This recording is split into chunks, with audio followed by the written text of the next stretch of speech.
Mon rôle, c'est pas tant de dire je fais le boulot pour toi et t'es libre. Non, je te montre le chemin et c'est toi qui prends ta responsabilité.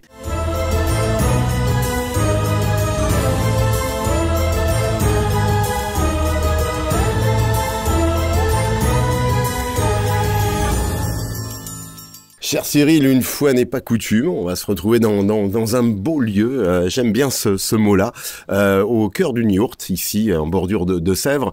Belle rencontre matinale avec Claude, on va aborder des sujets liés à l'énergie. Toujours important, ces rencontres, ces échanges, ces conférences. On voit que parler de l'invisible, et à défaut de libérer, en tout cas, oriente. C'est une nécessité, je dirais, d'aller chercher toujours et d'être à l'écoute de cette information.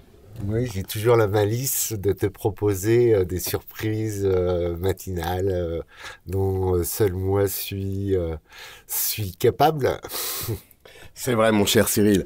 Alors justement, Claude, on vient de t'évoquer, on va dire pour te cerner, géobiologue d'abord. Oui, c'est un terme qui te correspond, ça. Oui, c'est ça. Je m'occupe de l'harmonisation des lieux. Voilà, je regarde les distorsions énergétiques dans les lieux, c'est-à-dire d'abord la géobiologie, pour revenir un peu sur la synthèse. La géobiologie, c'est l'étude des énergies de la Terre, en fait. Donc, à la base, la géobiologie concerne tout ce qui est sources souterraines, etc., etc. Et petit à petit, ça a pris plus de, comment dirais-je, ça a pris des positions sur l'électromagnétisme, sur le paranormal, sur tout ce qui se passe en termes d'énergie qui viennent en distorsion dans les lieux. Voilà. J'allais te faire un premier clin d'œil, parce que c'est vrai, quand on parle d'énergie tellurique, pour finalement sacraliser notre Gaïa, on est avec un terme qui se dit, on est omphalos, c'est-à-dire ce lien entre le ciel et la terre. Tout ce qui est en haut et comme ce qui est en bas, ça c'est la voie d'Hermès. On ne peut pas dissocier aujourd'hui ce jeu d'énergie entre finalement le cosmique et puis les énergies telluriques. On est ce lien. On est ce lien, voilà, j'aime bien aussi dire, on est un peu la croix humaine, on est ce lien entre le ciel et la terre pour redonner au monde à partir de la synthèse du cœur. Et du coup, mon rôle, effectivement, dans la géobiologie, c'est toujours de remettre en circulation les énergies cosmotelluriques. Donc pour la révélation de soi, c'est un peu prétentieux, mais il y a un peu de ça. Donc le but, c'est de libérer vraiment les lieux pour que ça agisse bien sûr sur les personnes. C'est vrai que dès qu'on aborde l'invisible, l'énergie, elle est là. On voit bien que sans énergie, je dirais, nous ne serions pas. Pour autant, on a toujours beaucoup de mal, que ce soit finalement le corps médical, scientifique, même religieux, peu importe. Cette énergie, on a toujours du mal finalement à y mettre un cadre autour. Je trouve ça étonnant qu'on soit encore dans ces débats-là, parce que bien sûr, le téléphone portable, il fonctionne comment? Bien sûr, l'effet de la Lune sur la mer, c'est quoi? Là, aujourd'hui, on sait bien qu'on est dans des influences des grosses planètes lentes, Uranus, Saturne, Neptune, etc., qui viennent influencer énormément de choses. Et on dit, bon non, j'y crois pas, je vois pas, c'est pas scientifiquement prouvé. Je pense que la Lune s'est prouvé quand même, au moins qu'il y a un effet. Voilà, on voit bien. Donc les effets invisibles peuvent être prouvés. Donc aujourd'hui, on est passé de la science, qui doit regarder un peu tous les phénomènes qui se passent, à du scientisme, c'est-à-dire que de l'enfermement. Là, c'est mon côté un peu polémique, mais voilà. La science ne doit pas être du scientisme. Fallait-il, justement, avant qu'on aborde, en tout cas, je dirais, ce ruisseau, ce fleuve d'énergie, revenir finalement sur notre quête d'enfant. Il paraît qu'il y a une règle des 3 x 7, 7, 14, 21, mais qu'avant 7 ans, justement, nous avons encore, électromagnétiques que nous sommes, de par naissance, de par fonction, là encore, je dirais, une non-pollution. On a cette capacité, paraît-il, en tout cas, à entendre, à recevoir, peut-être pas à comprendre tout de suite, mais en tout cas être en harmonie, une harmonie qu'on pourrait perdre après. Oui, qu'on perd malheureusement avant 7 ans, voilà, l'école, etc., pousse les plus petits déjà à être dans la compétition, dans le contrôle, et là effectivement ça enlève toute la spontanéité de l'enfant. originellement, on est énergie déjà, Oui, oui. avant qu'on soit matière, et la matière est une condensation d'énergie, hein, voilà, c'est pas Einstein le dirait. Euh, et cette énergie capte l'information. Donc effectivement, l'enfant est ouvert à toute source d'information qui est autour de lui. Les conflits dans la famille ou l'amour dans la Oui, famille, ouais. sa position, les lieux. Donc c'est pour ça que l'enfant, aujourd'hui, devrait être plus écouté.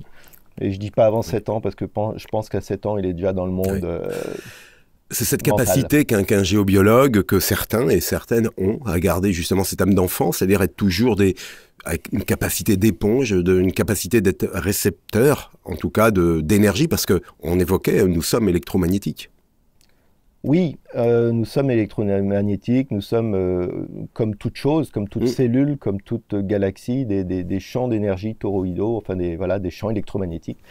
Et donc avec des zones de création et de destruction, d'incréation, donc comme un trou noir, hein. Ouais. Et donc oui, le géobiologue a travaillé cette capacité à ressentir. Pourquoi il ressent plus? C'est souvent lié aussi à son côté enfant, bien sûr. Voilà, la Terre, c'est la mer. Donc là, il y a peut-être aussi des soucis liés à la mer, ou voilà, ou des choses, ou des manques liés à la mer. Mais capter l'énergie, c'est à la fois de s'ouvrir à la possibilité de le faire. Donc le mental, lui, va filtrer l'information. Donc si on filtre l'information, on dit que ça n'existe pas, clairement. Si on ouvre les champs d'investigation énergétique, on voit un peu d'autres choses. C'est un peu comme le monde de Narnia, quoi. On passe derrière l'armoire. Ouais, les alchimistes avaient ces phrases codées avec le langage des oiseaux. Si la matière que nous sommes, si la matière, c'est qu'il y a donc deux autres tiers, on voit bien que d'un seul coup, on peut ouvrir en tout cas des voies cognitives qui nous amènent aussi à comprendre, à cheminer sur des perceptions, des réceptions que nous avons, d'aucuns, et pour lesquelles finalement des fois les mots sont en absence. Et le déni nous nourrit aussi de cette relation que nous avons à l'énergie. Oui, bien sûr, mais le déni est une force importante dans l'humanité. Mais je dis toujours, c'est une force de survie. Des fois, l'information peut être trop violente à intégrer, parce que ça va travailler sur des blessures, des choses comme ça. Donc, le cerveau, le mental, qui est le grand filtre, il va occulter tout ça.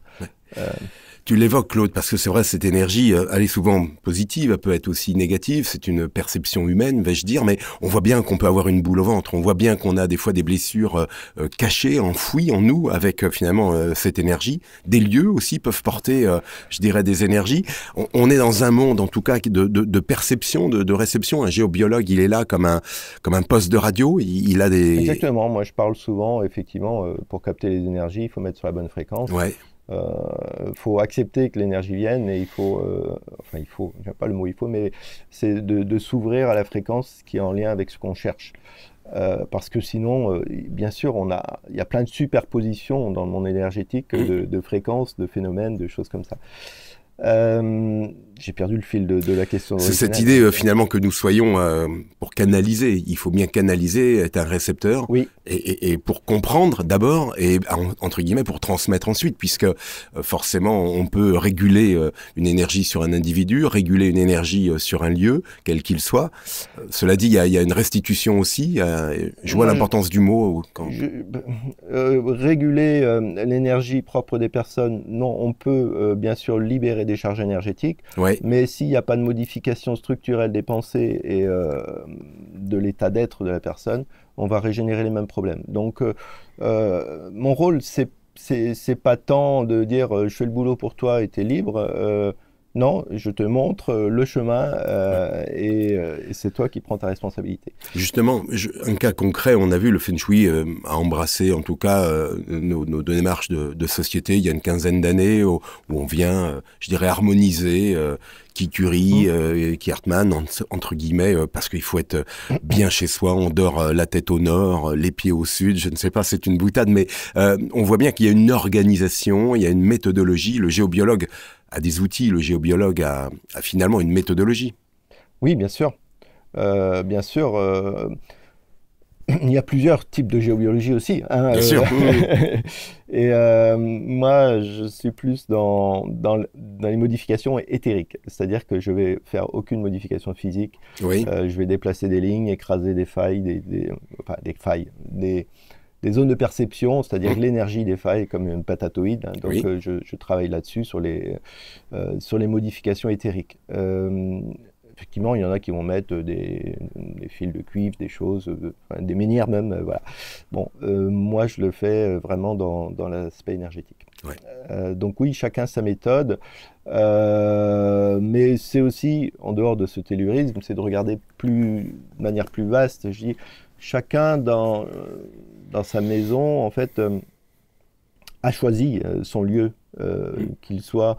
Et oui, je voulais rebondir sur ce que vous disiez tout à l'heure, ce que tu disais tout à l'heure.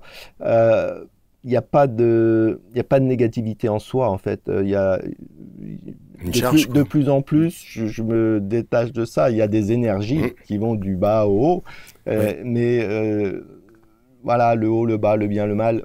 De plus en plus, j'essaye en tout cas de m'en détacher, de voir tout ce qui est énergie basse comme des choses qui peuvent révéler aussi les problématiques. Et donc c'est aussi une chance. Il y a un mot magique que tu viens d'évoquer, c'est éthérique, c'est cet éther en tout cas qui nous compose, qui nous constitue.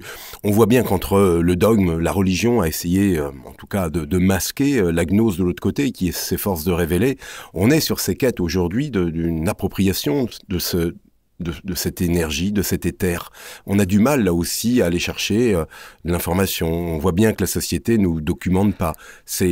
La société est devenue une société matérialiste et donc, et même si bien sûr le pouvoir ultime connaît l'énergie, le but c'est de conserver tous ces savoirs anciens qui ont été captés par différentes méthodes.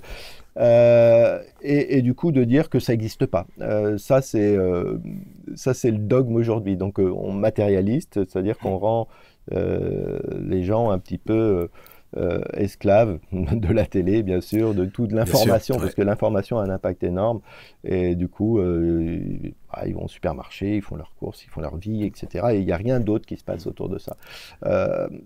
Les sociétés originelles étaient animistes ou autres, hein, mais étaient beaucoup plus ouvertes à la nature par nécessité, bien sûr, et plus aux énergies forcément. Donc aujourd'hui, on est dans cette période matérielle, mais qui est en train de changer aussi. On l'espère.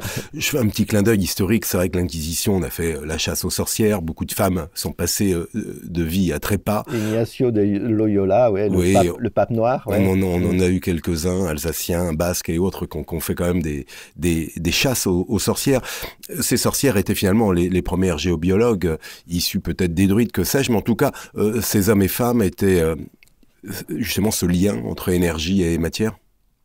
On pouvait communiquer, nommer, farfadet, entre spiritualité, et, voilà, c'était les Alwyn, les sorcières comme on les appelle, qui étaient celtes, elles étaient très très connectées à la nature. Bien sûr, oui.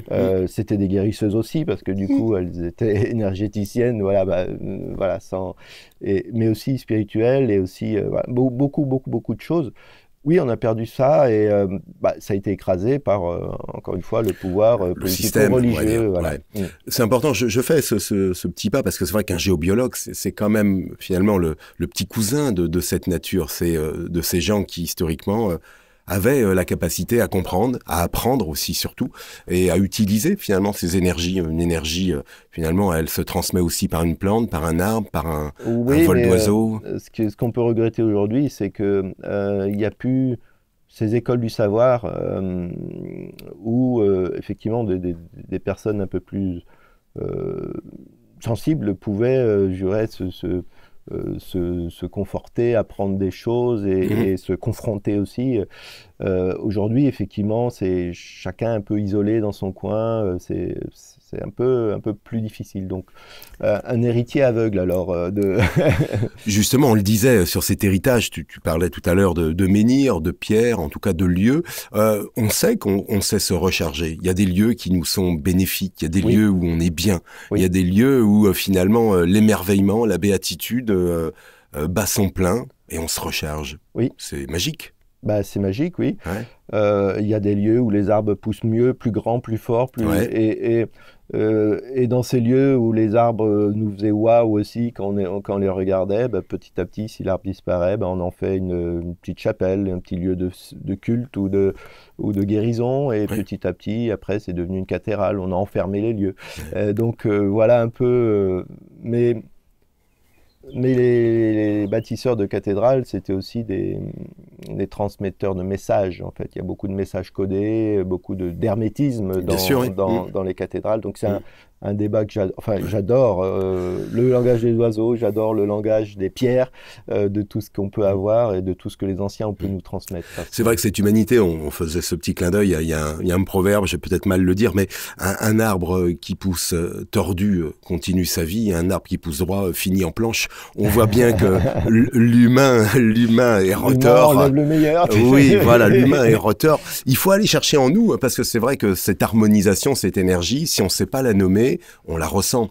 On est fait finalement d'émotions, ce magnétisme en tout cas qui nous nourrit. On voit bien que, on en parlait tout à l'heure, notre sensibilité, on nous masque des fois. On nous a appris à pas pleurer au siècle dernier, nous les garçons. Pour autant, ces charges émotionnelles, elles nous constituent. C'est peut-être elles les piles énergétiques, l'émotion, l'amour. L'émotion, c'est un moteur qui nous fait avancer. Et après, c'est notre conscience qui fait les choix. Mais j'aime bien cette image un peu classique, mais qui dit que notre vie, enfin notre physicalité, c'est un peu notre charrette, hein, c'est notre corps physique, c'est notre maison, c'est vraiment notre matériel qui est tiré par les chevaux des émotions et qui est donc plus les émotions sont importantes, plus le cocher il sera balèze, et le cocher c'est le mental. Ok, mais on peut, et derrière, il y a quelqu'un qui dort sous les couvertures, c'est nous, c'est notre conscience, c'est le soi, on peut l'appeler comme on veut. Du coup, c'est cet être qui doit à la fois unifier toutes ces parties, physiques, émotionnelles et bien sûr, comment dirais-je, mentales.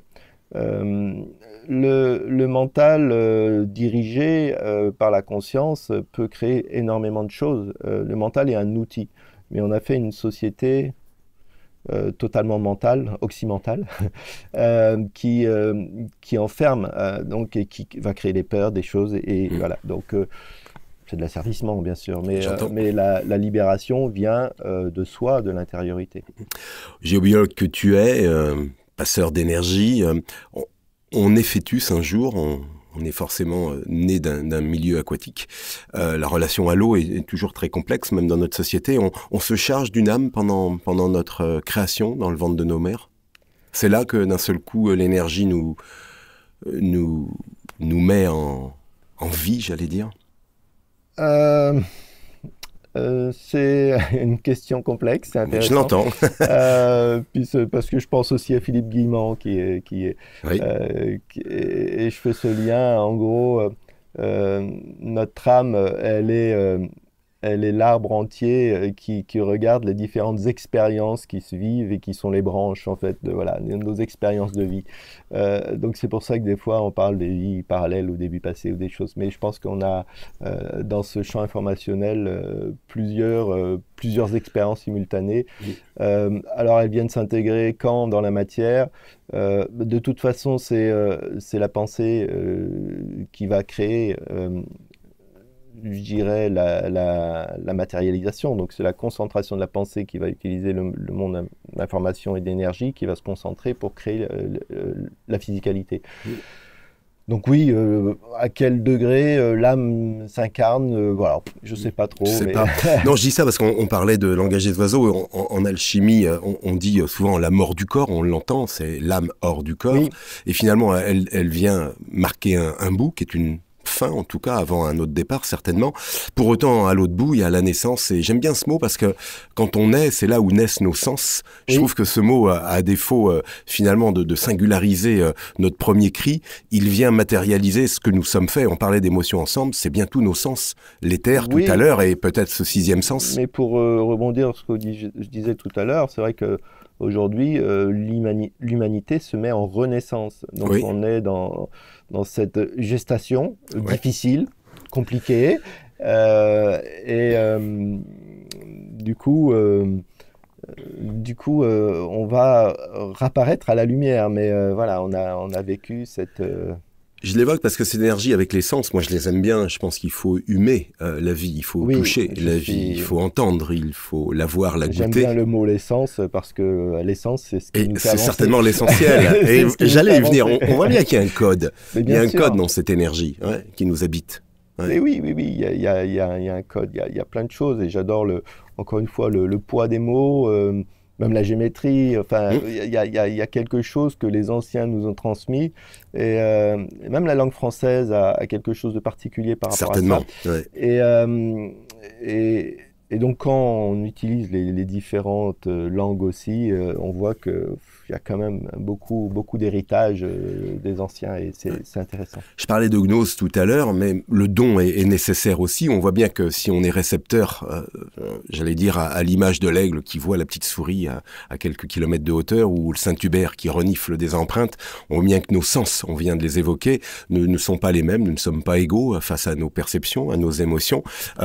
Quelqu'un qui embrasse justement l'esprit de l'invisible, et quoi, et un plus grand récepteur, il a finalement une fréquence plus large, plus haute, plus longue, plus profonde. Plus large certainement, mais c'est aussi une question de se permettre de faire les choses. Encore une fois, tout le monde peut faire du vélo.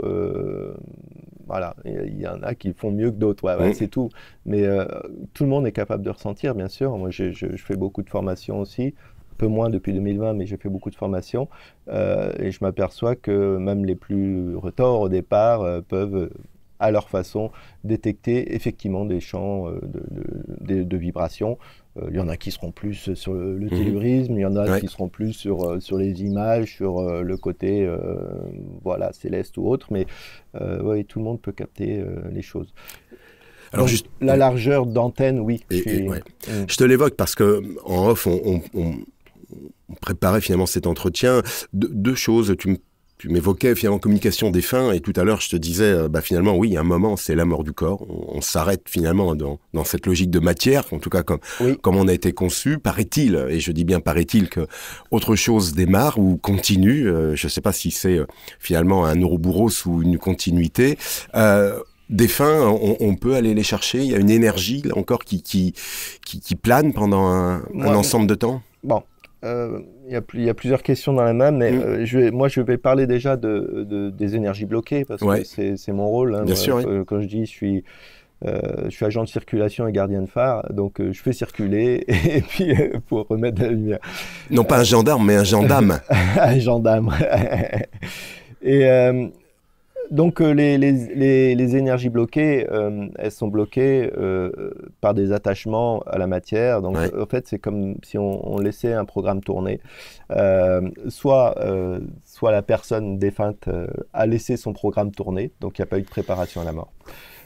Ou soit les personnes qui ont perdu cette personne rattachent avec voilà, je suis coupable, je veux pas que tu partes, etc., etc. Et donc là, c'est plus de comprendre pourquoi. Donc il y a l'aspect émotionnel, bien sûr, qui est très fort dans ces cas-là, et au centre, voilà, il y a ce rayon d'âme, ce rayon de soleil qui est l'âme à libérer. Donc voilà, je m'aperçois que involontairement, inconsciemment, beaucoup retiennent des personnes. J'ai fait une intervention cette semaine dans un lieu un peu difficile où il y a eu 2 suicides de mari. Donc la femme était en grande difficulté, c'est tout récent en plus, donc je comprends. Et beaucoup de culpabilité, beaucoup de rattachement, et donc il y avait effectivement toujours ces énergies qui traînaient. Donc le but, c'est aussi bien sûr de parler à la personne. C'est pas... Je suis assez bavard et je reste pas sur l'aspect énergétique, c'est surtout la vraie libération, ça vient déjà des personnes qui sont dans les lieux. Ouais. Justement, dans cette gestion de défunts, on le voit, ça peut être, j'allais dire, chargé négativement pour nous en perception humaine, mais ça peut être aussi chargé positivement. C'est des anges gardiens. On a, paraît-il, des aïeux, aussi lointains qu'ils puissent avoir vécu, mais qui prennent soin de nous. On a échappé à la mort 1000 fois dans nos vies. Et c'est un instinct, peut-être de survie, ou une main j'ai dire, une énergie céleste qui nous sauve des fois, de pas grand-chose. Oui, ben là, on peut parler des anges gardiens, mais je pense que toutes ces énergies qu'on voit à l'extérieur, elles sont à l'intérieur. Enfin, c'est-à-dire que on est le soleil de notre représentation extérieure, en fait. Enfin, Oui, je vois, on est notre univers. On est notre univers, et donc on peut les voir, et c'est parce que c'est plus facile à intégrer pour le cerveau en dualité. Je vois les anges, les archanges, mais c'est des bouts d'énergie de soi-même. C'est des bouts d'énergie de soi-même que nous voyons. Quoi. Moi, je sais que j'ai ma grand-mère qui est là de temps en temps parce que j'avais une affection particulière pour elle, donc, et d'autres énergies, bien sûr, parce que ça rentre un petit peu dans mon programme, quoi. On dit justement, Claude, j'aime bien cette notion, on dit en amitié, le cœur gonfle. On voit que si ça gonfle, ça peut dégonfler, mais qu'en amour, il grandit ce cœur.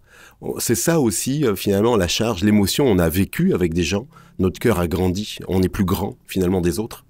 Aussi, c'est l'énergie des autres qui nous nourrit. Tu viens de l'évoquer, souvenir de grand-mère, souvenir de... Oui, c'est l'énergie des autres, mais je pense que c'est l'énergie du tout. En fait, on a oublié aussi de mettre du sacré dans tous nos actes, divin, dans tous nos gestes. Et à partir du moment où on peut regarder la vie, la nature, les autres, même des fois ceux qui sont en interaction un peu difficile, avec amour, c'est là qu'on grandit, en fait. On ne peut pas attendre des autres qui viennent nous sauver ou autres qui viennent... voilà. Mais bien sûr, les interactions nous aident à grandir. Autre point, parce que il faut bien être taquin dans nos interviews, on ne parlera pas de démonologie, mais on peut parler aussi des fois de ces énergies qui d'un seul coup nous transpercent, nous chamboulent. Finalement, le corps diocésien dit voilà, il y a des prêtres exorcistes entre guillemets. Le terme a été galvaudé par le cinéma, par finalement la SF aussi. Exorciser, c'est là aussi travailler des énergies qui viennent là chahuter l'individu, chahuter un lieu même. Oui. J'ai plein d'histoires là-dessus, hein, bien sûr, à la fois dans les lieux et sur les personnes. Déjà, il faut bien regarder quand ça touche les personnes que ce ne soit pas une difficulté psychologique. Bien sûr, c'est le premier des points. Et après, effectivement, en fonction des vécus, en fonction des histoires, en fonction des héritages, certaines personnes, moi je dis, vont créer le terreau pour installer, appeler ces formes de pensée collective, ces égrégores, qui peuvent être démons, on peut les appeler comme on veut, mais c'est des charges qui sont très fortes. Et j'ai vu des personnes faire des bonds, se convulser, se changer de visage. Parler des langues inconnues. Parler des langues inconnues, chanter, ce que j'ai assimilé en araméen, je ne connais pas l'araméen, je vous assure. Mais c'est impressionnant, c'est à la fois une expérience qui est très très riche. Bien sûr.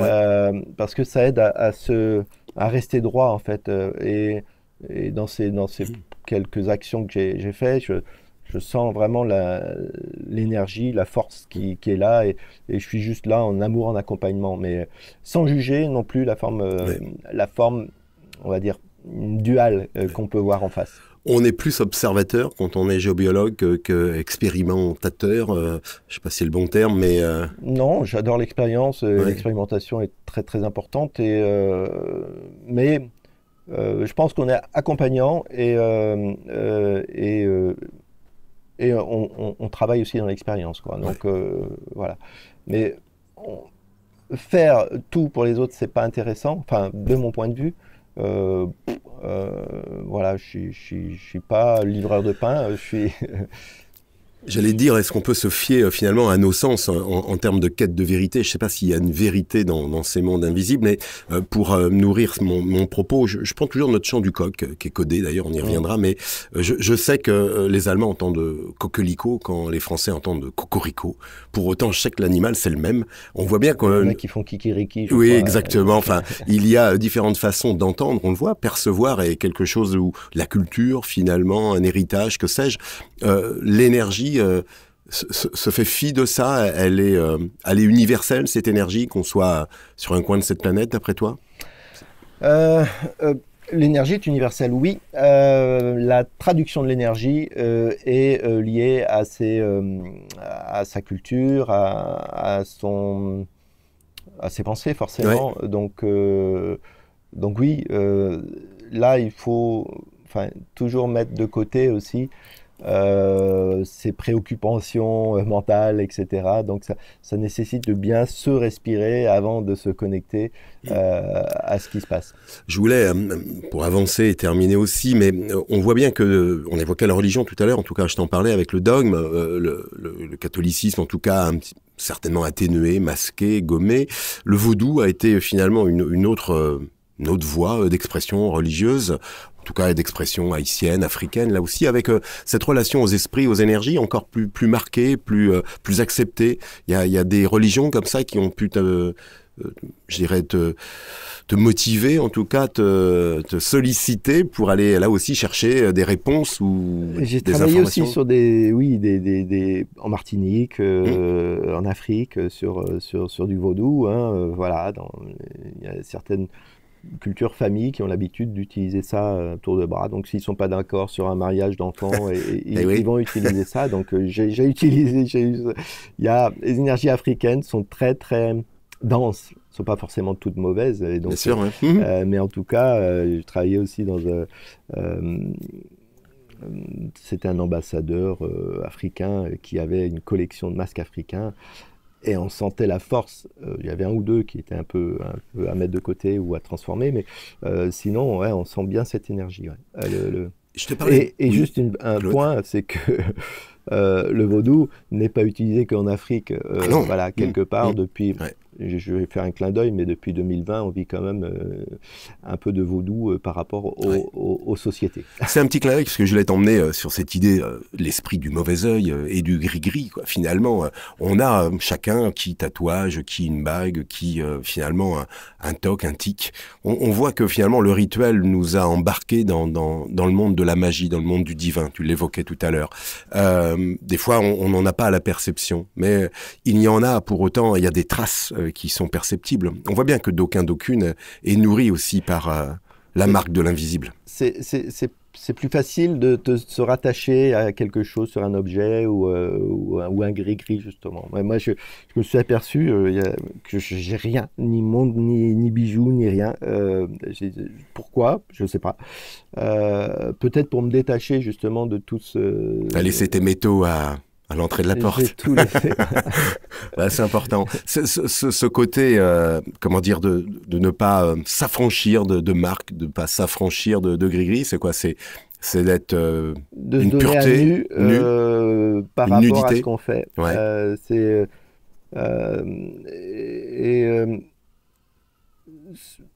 J'aime vraiment bien laisser tous les apparences et toutes les croyances aussi de côté. D'ailleurs, quand on arrive dans un lieu, on peut aller avec des a priori, on a tous des a priori, et la grande difficulté, c'est de se détacher de toutes ces croyances et de tous ces conditionnements, donc pour être le plus efficient dans la lecture. On a avancé ensemble, c'est pas toujours facile finalement je dirais de progresser, mais d'avancer, ça c'est sûr. J'allais dire quand la nuit te guette, y a Claude qui s'endort. La nuit est une amie ou des fois la nuit est entre guillemets un terrain plus difficile? J'adore. Pour moi, la nuit est un grand voyage. Je me souviens souvent de mes rêves, de mes multiples rêves. Voilà. Mais je sais qu'il y a une partie de moi qui va. Voilà. Mais non, pour moi, la nuit est un élément. Voilà. C'est un grand voyage. Voilà, je l'appelle comme ça. Cette vérité qui nous anime, puisque c'est une vérité pas forcément de mots, mais de sens, d'émotion. On voit bien que le songe est là, intermédiaire entre la démarche onirique et finalement la perception visuelle. Notre cerveau, il est bien conçu avec ses énergies, puisque finalement la matérialisation image vient finalement de trois sources, de l'œil, du songe et de la nuit. Oui, mais c'est quoi le rêve? C'est quoi la réalité? Est-ce que ce qu'on vit là est une réalité? C'est peut-être une partie de la réalité, mais C'est juste une interprétation, effectivement, de nos sens. Ouais. Et puis, voilà, on n'a pas la même position, je dirais, spatiale, déjà. On ne voit pas la même chose, alors qu'on est dans le même endroit. Donc, effectivement, le regard, les croyances, les perceptions, la filtration des informations fait tout ça. Et donc, dans l'invisible, c'est la même chose. En fait, c'est juste que qu'on ne regarde pas avec l'œil du mental, on regarde avec l'ouverture du cœur. Voilà, c'est... On peut dire, pour terminer finalement cette aventure verbale, un géobiologue, c'est finalement le soignant de l'énergie. On n'a pas ça dans le corps médical. On va nous donner de la chimie, va nous donner de la mécanique. Mais finalement, dans l'énergie, il faut toujours finalement ouvrir une autre boîte qui est pas celle de Pandore, je l'entends, mais qui est celle finalement j'allais dire de nos faits. Je reviens sur ce monde qui est difficilement nommable. C'est pas des boîtes à ouvrir, je pense. C'est des spectres de lecture qui sont là, en fait. C'est vraiment de se permettre de lire le monde différemment et de manière plus large, c'est tout. Et effectivement, encore une fois, je répète, enfin, mon activité de géobiologue ou d'énergéticien, c'est juste pour accompagner les gens, effectivement. Je regarde ce qui ne va pas et je modifie les choses, mais c'est surtout, je leur donne toujours le bâton pour qu'ils soient aussi créateurs de leur réalité. Encore une fois, après, nos conditionnements, on va créer toujours des boucles si on ne modifie pas nos émotions anciennes. On a parlé tout à l'heure Bien sûr, hein. avant 5 ans, hein, voilà, tous les programmes, donc dans tous les traumatismes qu'on peut vivre, on va créer un programme de survie. Et du coup, si à un moment donné, ces programmes de survie ne sont plus adaptés à l'âge adulte. Donc, il faut reprogrammer. Ça nécessite vraiment un changement. Moi, je suis là pour mettre un peu le doigt dessus. Donc, c'est pour ça que des fois, je peux être un peu pénible parce que je suis un peu révélateur aussi, des fois. Mais voilà, c'est mon rôle. Alors justement, Claude, à défaut de porter sur toi des signes, est-ce que pour autant tu aurais, je dirais, des totems, je vais garder ce mot de totem. Est-ce qu'un homme comme toi, un géobiologue, a finalement quelques... Non. Non, pas de totem non plus. Non, rien. Et je sais pas, hein, j'adore la symbolique, j'adore les fleurs de vie, la Métatron et tout ça, Oui. tous les cubes, enfin toutes les formes géométriques. J'adore les géométries sacrées, etc. Mais elle est dans la nature, donc voilà, moi ça me suffit.